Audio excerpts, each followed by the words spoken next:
LeFrank, inside Giorgio Armani's Milan apartment. You're watching Cultured Elegance. Make sure to like and subscribe. There are homes you admire and homes you study, and then there are spaces like Giorgio Armani's Milan apartment, an interior so deliberate, so cultivated in tone and texture, that to merely admire it feels insufficient. This is a home that rewards close reading. First unveiled in the 1989 issue of House and Garden, photographed by Oberto Chili, Armani's palazzo in Milan's historic Brera district became a case study in minimalist elegance, one whose language was unmistakably shaped by Jean-Michel Frank's restraint and executed by Peter Marino at the height of his architectural clarity. The apartment occupies a 400-year-old palazzo, its bones ancient, but its soul unmistakably modern. Armani moved in during the early 1980s, but the decisive transformation came in the early 90s, when he commissioned Marino to create interiors that felt timeless, yet deeply personal. As Marino would later recall, Armani asked that the apartment reference a period from the past, specifically Paris in the 1930s. One didn't have to look far to interpret that directive. Jean-Michel Frank's Paris apartment, circa 1938, served as the touchstone. LeFrank, pared back, textured, austere yet luxurious, permeates every room. The walls throughout are clad in parchment or hand-veneered oak. Furniture floats low to the ground, quietly proportioned and rendered in materials like cerused oak, raw silk, goatskin, and straw. But this wasn't a museum piece. Marino didn't copy Frank, he translated him. The result is a poetic dialogue between architect and muse, with Armani himself acting as both conductor and collector. Take the salon. Its centerpieces include a parchment-clad games table in the Louis XVI style and Frank-designed chairs in straw and leather, a simple cubic sofa in Connecticut woven raw silk anchors the room, while silver boxes, a quartz plate, and a single fluted bowl provide just enough punctuation. The only decorative pattern? A Japanese link area rug, delicate and barely present. From the salon, French-polished ebony doors open to the main hall, where a cerused oak screen encases the back of the sofa. Its design an homage to the screen Frank created for the De Noailles townhouse in Paris. In fact, nearly every room in the apartment whispers of that illustrious lineage. The library features a grid-pattern mural hand-painted by Kimiko Fujimura, echoing the precision of Frank's paneling. Cabinets are walnut and goatskin.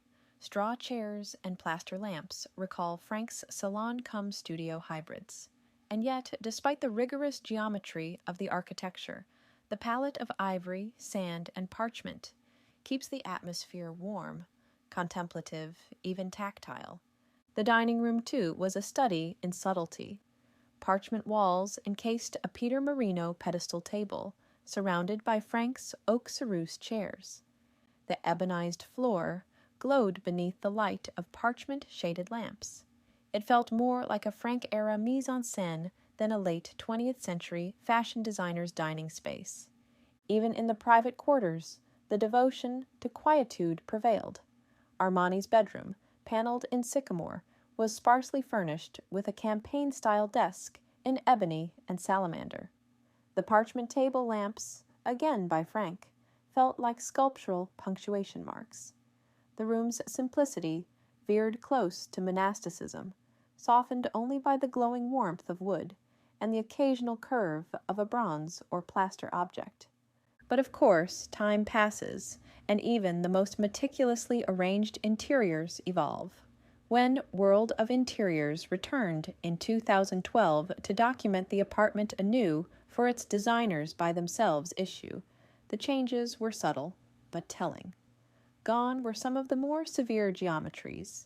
In their place, personal artifacts had begun to accumulate. Black and white photographs leaned against walls. Silk pillows in plum added color. A few bookcases were relocated or replaced. Yet the soul of the apartment, its Frankian proportions, its Marino-imposed order, remained resolutely intact. Armani himself acknowledged this slow evolution. "I would like to have the time to fill the rooms with personal objects, pictures, which can remove that aesthetically too perfect look," he once said. "And I would like as well to have the possibility of making some mistakes, thus bringing it closer to human nature." By 2013, with Nuevo Estilo offering a further glimpse, the apartment had expanded, not just in spirit, but in footprint. We learned that there were multiple levels, including a modern top floor where black granite tiles replaced the ebonized wood of the original interiors. Here, a more overtly Asian sensibility entered the frame. A dining alcove just off the lounge featured a table resembling chopstick rests, surrounded by tubular chairs and Japanese silk-shaded lamps. Plum, bronze, and black gave the room a weightier, moodier register, while a large painting, actually from a cinema in Armani's hometown of Piacenza, added a touch of surrealism.